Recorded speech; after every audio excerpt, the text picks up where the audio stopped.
So on some of the videos that I've been watching, how to make different leather products, you tend to find out one of the key steps is burnishing your leather. So I'm currently working on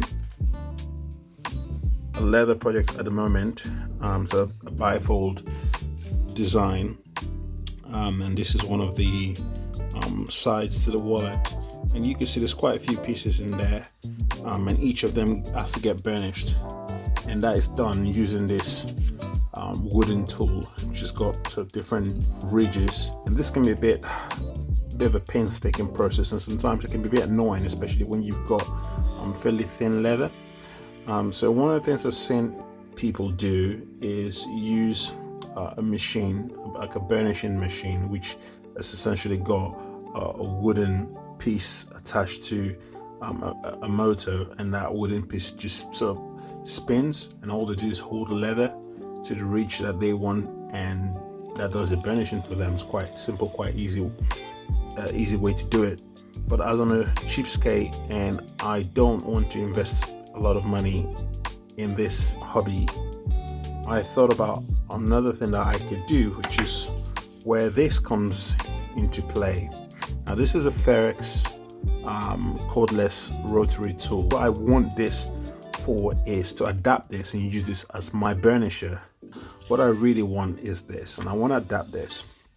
So what I plan to do is essentially create two burnish tools from this single one, and I'm gonna go ahead with cutting this piece of wood up, drilling it until I can essentially screw this into the wood and see how that works.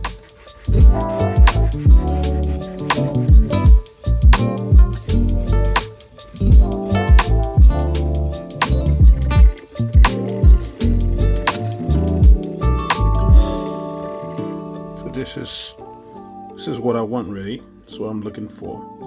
So the next step will be to drill a hole through.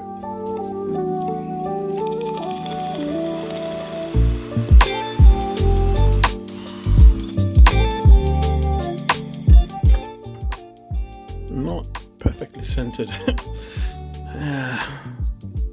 Yeah, it's gonna wobble. That will wobble.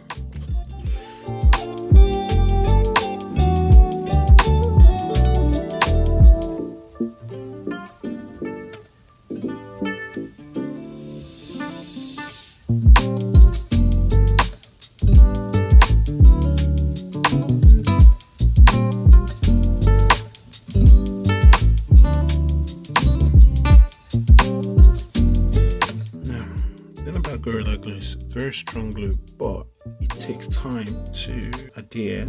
It's not like an instantaneous adhesive.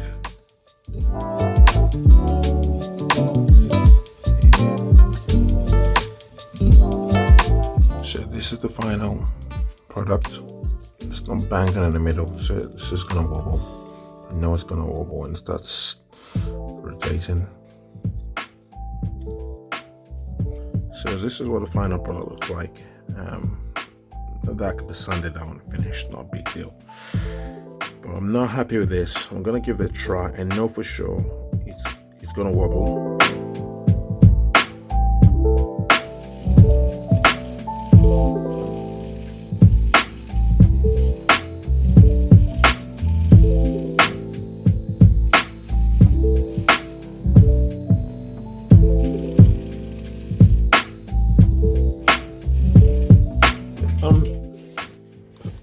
Funny, because I thought this was actually going to be worse than originally anticipated, but actually it's not bad.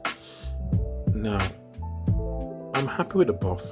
I'm happy with actually what I've achieved with that pretty rough tool. Now you can find some of this stuff online, but I wanted to give this a go and make it myself.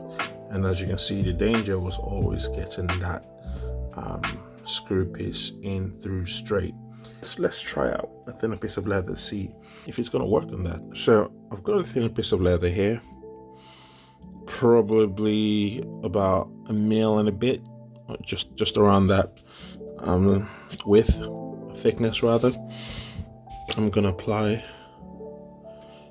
some balsam, leather balsam on the edge and try and buff that edge. These are the pieces of leather that give me the most trouble when it comes to buffing, just because it's so flexible, so it's difficult to sort of wrap the ridge around it, around the edge, because they moves quite a lot. So let's see how this performs.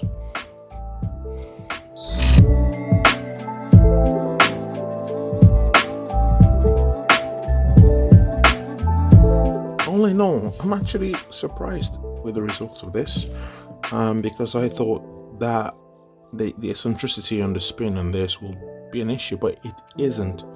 However, I would still like to give this another go and make something that is less eccentric. Next time I do this, I'm going to use some type of pedestal drill to make sure that I get a straight drill through. One thing I would say is that you have to turn down the settings on the hand tool to 1 really, because this can go much faster. So yeah, that's the video, and thanks for watching.